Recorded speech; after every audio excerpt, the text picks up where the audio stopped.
Hi, I'm Dave from TRC. Welcome to our Heat Pump Boss series. Level up your heat pump installs. We've got the tools, tips, and how-tos that will help make you an expert heat pump installer. Today, we're going to focus on oversizing. Let's dive right in. Oversizing, in its simplest form, basically means the equipment installed is overpowered for the space it's in. Maybe that doesn't sound bad at first glance. Perhaps it even sounds like a good thing. But in reality, systems that are oversized are inefficient and can make the house or individual rooms uncomfortable to be in. Later we'll dive into the ideology that has led to oversizing in many homes. But for now, let's break down what oversizing is and its effects. When a system is oversized, it blasts a ton of heating or cooling into the home very quickly and then shuts off just as fast. That constant starting and stopping is where all the problems begin. For cooling, an oversized system cools the air faster than it could dehumidify it. Because it reaches the temperature set point so quickly, the system never runs long enough to pull moisture out of the air. So the space ends up cool but clammy and uncomfortable, and can lead to ongoing humidity-related issues like mold. While cooling systems face humidity challenges, oversized systems in heating mode have a different problem. For heating, you get these short blasts of heat followed by periods where the house cools down again because the system keeps shutting off. This is called short cycling. We'll talk more about this soon. In essence, an oversized system draws more power and loses that steady, even comfort that heat pumps are designed to deliver. To get more familiar with oversizing, let's discuss its history. Unfortunately, oversizing is common, and it's built into HVAC industry's history. For fossil fuel systems that only cover heating and have fairly mild efficiency penalty when oversized, it made decent sense to cover yourself with a huge heating system. But for heat pumps, where the cost premium goes up steeply with higher capacity systems, the heating efficiency penalty is steeper for oversized heating, and there's also even bigger cooling efficiency and dehumidification penalty.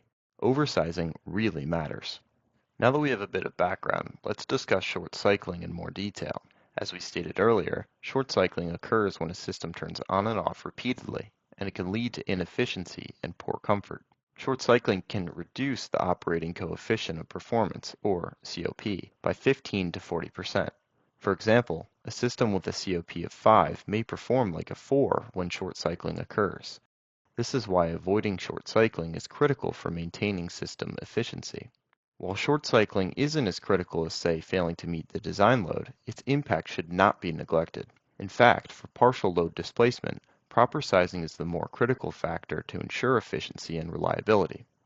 To see firsthand the effect short cycling and oversizing can have on performance, let's compare the runtimes of two systems, a right-sized system and an oversized one.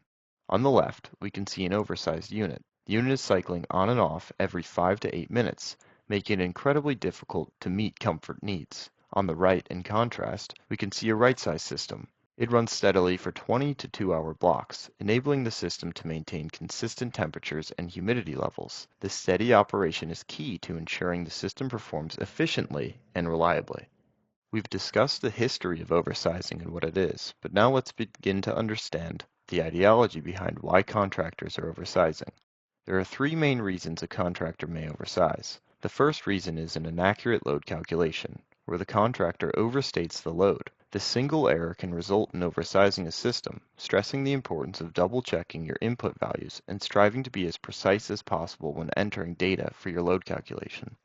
Next, the contractor may rely on rules of thumb, or perhaps blatantly pad the capacity instead of trusting the manual J. Don't fall into the trap of rules of thumb. They are generalizations and don't account for your project's specific needs. Instead, aim for accurate manual J calculations and precise inputs.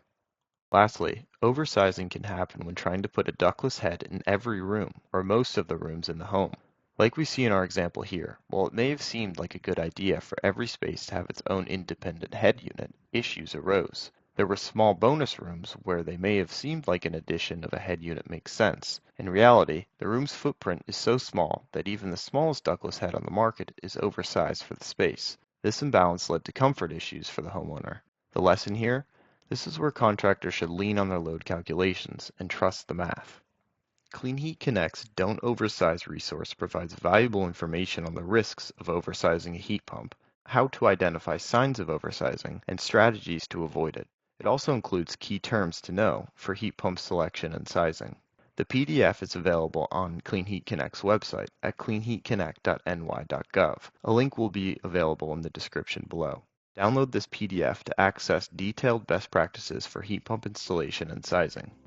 Thanks for diving in with us on Oversizing. Remember, we're here for you at cleanheatconnect.ny.gov with more videos, resources, guides, and best practices. Hope to see you in our other sessions as we complete better installations together, one project at a time.